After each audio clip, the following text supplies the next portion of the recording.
कर देने जो भी मंगा मैनू सरकार अता कर देने।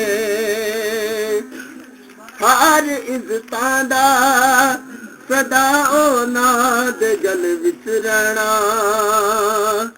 हर इज्जतां दा सदा ओना दे गल विच रहना। ओना खुशबख्तां दा ना मर के भी जिंदा रहना, जेड़े आका दी सना कर देने जो भी मंगा मैनू सरकार अता कर देने। जो भी मंगा मैनू सरकार अता कर देने। बिस्मिल्लाहिर्रहमानिर्रहीम। अस्सलामुअलैकुम दोस्तों और बुजुर्गों नाज़रीन, तुहाडे सामने अगली वीडियो दे नाल हाज़र हां।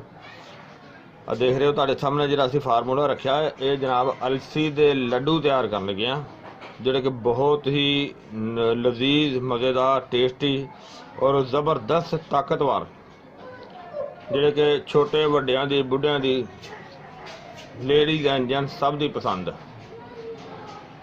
और सर्दी का बेहतरीन तोहफा और बुढ़िया वास्ते खास करके बहुत ही अच्छी चीज़ है, बहुत ज़बरदस्त चीज़ है और बहुत ही आला चीज़ है। और ये तो मैं दसदा जावां कि किहड़ियां आइटमां ने। वैसे दस्सण दे मुताज तो कोई भी नहीं है चीज़ां। और सब तो पहले देखो थले ये अलसी दे लड्डू है, थले जी सारी अलसी पई हुई है, सारी थले अलसी रखी है और अलसी तो अलावा मगज़, अखरोट और अंजीर,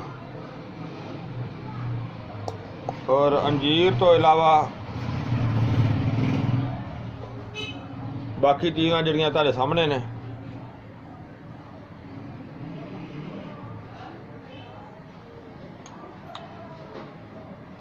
खशकाश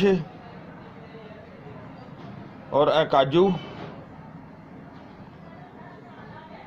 मगज़, मूंगफली, गुड़, मगज़ बादाम ते नर छुहारा। और इन्हां चीज़ां नूं हुण अलग-अलग सारे असीं बारीक पाउडर करांगे। और खशकाश जिहड़ी है ना, इनू धोण तो बगैर इस्तेमाल नहीं करना क्योंकि इहदे विच किरक हुंदी है।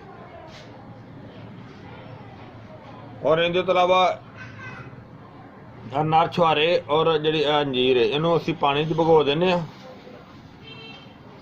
ताकि नाले ये साफ हो जाएगी और नाले इनू फिर असीं ग्राइंड करांगे।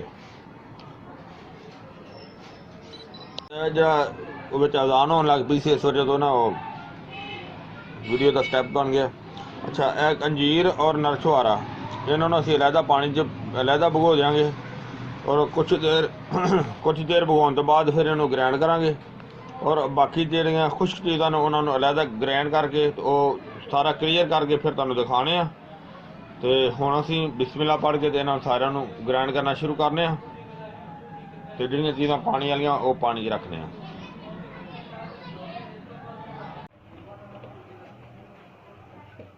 जी बिस्मिल्लाहिर्रहमानिर्रहीम।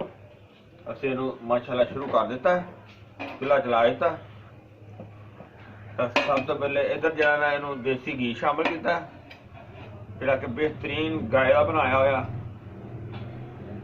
बहुत ज़बरदस्त। और इधर जो गुड़ उन्होंने असीं उहदी स्क्वाम बनाना गुड़ का, उन्होंने हल्की आंच ते इन्हूं भी रख दिता है।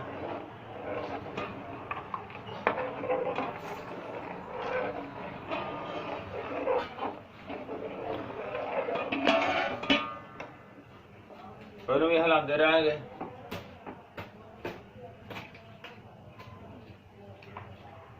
और अंजीर वगैरह जो बाकी का समान सी, खशकाश वगैरह सारा कुछ इन्हूं असीं जिहड़ा ना वो ग्राइंड कर दिता है। बिस्मिल्लाहिर्रहमानिर्रहीम।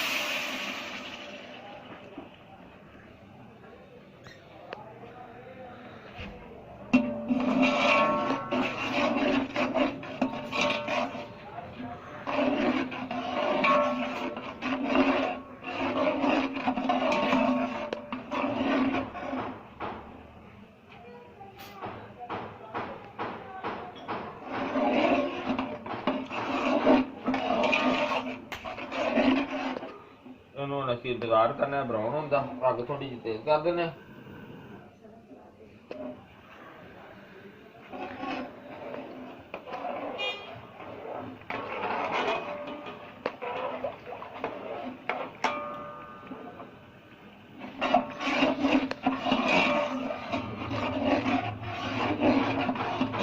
ਹਾਂਜੀ ਮਾਸ਼ਾਅੱਲਾ ਪਹਿਲਾਂ ਕਾਫੀ ਬਿਹਤਰ ਹੋ ਰਿਹਾ, ਵਾਲਾ ਆ ਰਿਹਾ, ਵਾਮ ਦਾ ਜਿਹੜਾ ਕਲੀਅਰ ਹੋ ਰਿਹਾ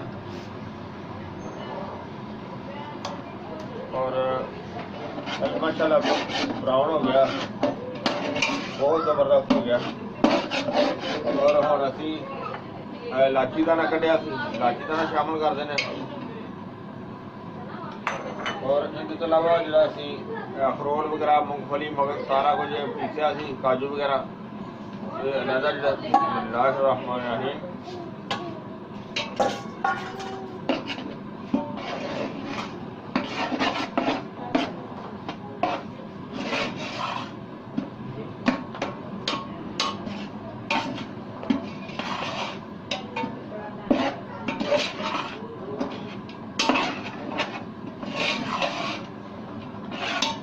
बिल्कुल हल्की आंच ते जड़ा ना असीं वो बना रहे हैं।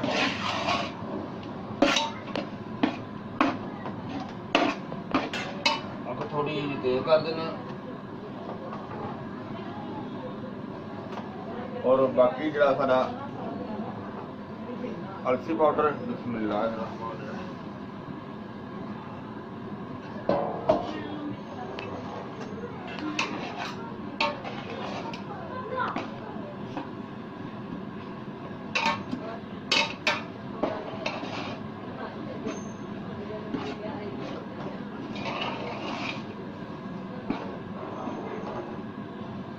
अच्छी तरह मिक्स करने। उन्नी देर तक साडा जो कवाम है ये भी तैयार हो जाएगा। बस थोड़ी देर तक इनकी और पकाई करनी है, उस तो बाद क्लियर हो जाएगा। अच्छी तरह मिक्स हो गया और साडा कवाम भी तैयार हो गया। चल भी आए जरा कवाम चुप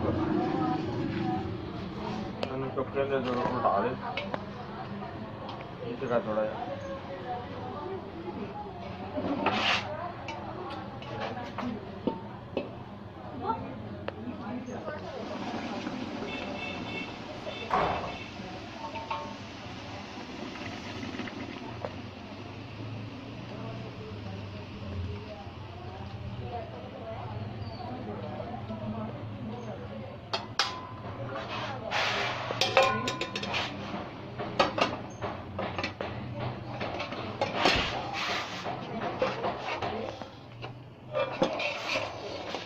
बस इन्हों अच्छी तरह की तैयारी करने।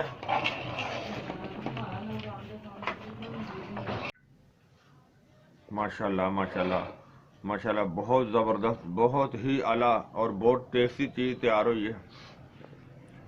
और फार्मूला तुसी देखा सारा कि छोटी इलाची, अंजीर, नारछुआरा, गुड़, अलसी, काजू, अखरोट, मूंगफली और देसी घी। बहुत ही अच्छा फार्मूला तो बहुत ही आला अजा तुहाडे सामने तैयार किया गया। और ये जनाब इनकी खुराक जी है ना, वो 1 तो 2 लड्डू जड़े ने ना वो सुबह निहार मुँह और 1 तो 2 लड्डू शाम को सौन लगे खा लो तो फिर भी बहुत बेहतर है।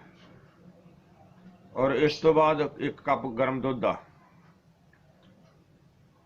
और ये उम्र के हर हिस्से वास्ते बहुत ही आला तो बड़ी ज़बरदस्त चीज़ है। और एक कमर दर्द वास्ते भी ज़बरदस्त है, पूरे असाब की ताकत वास्ते भी ज़बरदस्त है। और मसाने जिन्होंने पेशाब ज़्यादा आता है उनके वास्ते भी बहुत ही आला चीज़ है।